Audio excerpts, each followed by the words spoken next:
कॅपकटमध्ये photo add केल्यानंतर लास्टचा भाग delete करायचा आणि त्यानंतर रेशोचे ऑप्शन सिलेक्ट करून 9.16 हा रेशो घेऊन घ्यायचा. त्यानंतर बॅक यायचं आणि फोटोवर झूम करून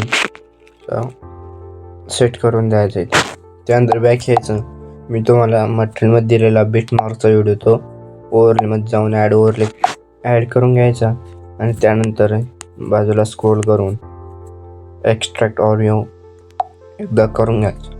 त्यानंतर फोटोची लेंथ ही सॉंगच्या शेवटपर्यंत अशी ओढून न्यायची. त्यानंतर बॅक यायचं आणि जिथं इथं बीट दिसेल तिथं स्प्लिट मारायचं. मी इथं स्प्लिट मारून घेतो. अशा प्रकारे स्प्लिट मारल्यानंतर बॅक यायचं आणि स्टार्टिंगला आल्यानंतर व्हिडिओवर क्लिक करून व्हिडिओ हा डिलीट करायचा. त्यानंतर मी तुम्हाला मटेरियलमध्ये दिलेले 2 PNG आहेत त्या ॲड करून घ्यायच्या. फर्स्ट PNGला क्लिक करून असं इथं सेट करायचं.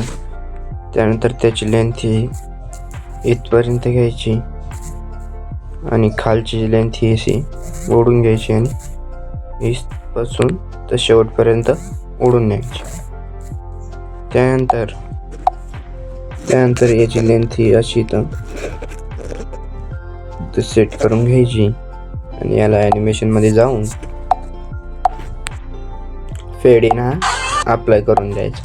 त्यानंतर बॅक यायचं आणि आपल्या इमेजला क्लिक करून ॲनिमेशनमध्ये यायचं. ॲनिमेशनमध्ये आल्यावर इनमध्ये थोडं लोड घेईल. त्यानंतर क्लिक ओपन हा इफेक्ट अप्लाय करायचा. त्याची लेंथ ही शेवटपर्यंत ओढून घ्यायची. त्यानंतर त्याच्या पुढच्या इमेजवर क्लिक करून ॲनिमेशनमध्ये यायचं आणि कॉम्बोमध्ये आल्यावर खाली स्क्रोल करायचं. थोडं लोड घेईल. खाली स्क्रोल केल्यानंतर बेसिक 2 हा इफेक्ट अप्लाय करायचा. त्यानंतर त्याच्या 3 नंबरची इमेजवर क्लिक करून ॲनिमेशनमध्ये यायचं आणि कॉम्बोमध्ये बाउन्स 1 हा इफेक्ट अप्लाय करायचा. त्यानंतर त्याच्या पुढच्या इमेजवर क्लिक करून ॲनिमेशनमध्ये आल्यावर खाली स्क्रोल करायचं आणि डिस्ट्रॉय अँड लेफ्ट हा इफेक्ट अप्लाय करायचा. त्यानंतर पुढच्या इमेजवर क्लिक करून ॲनिमेशनमध्ये यायचं आणि डायनॅमिक शेक हा इफेक्ट अप्लाय करायचा. त्यानंतर त्याच्या पुढच्या इमेजवर क्लिक करून ॲनिमेशनमध्ये यायचं. ॲनिमेशनमध्ये आल्यावर खाली स्क्रोल करायचं. स्लाइड 1 हा इफेक्ट अप्लाय करायचा आणि शेवटच्या इमेजवर क्लिक करून ॲनिमेशनमध्ये यायचं.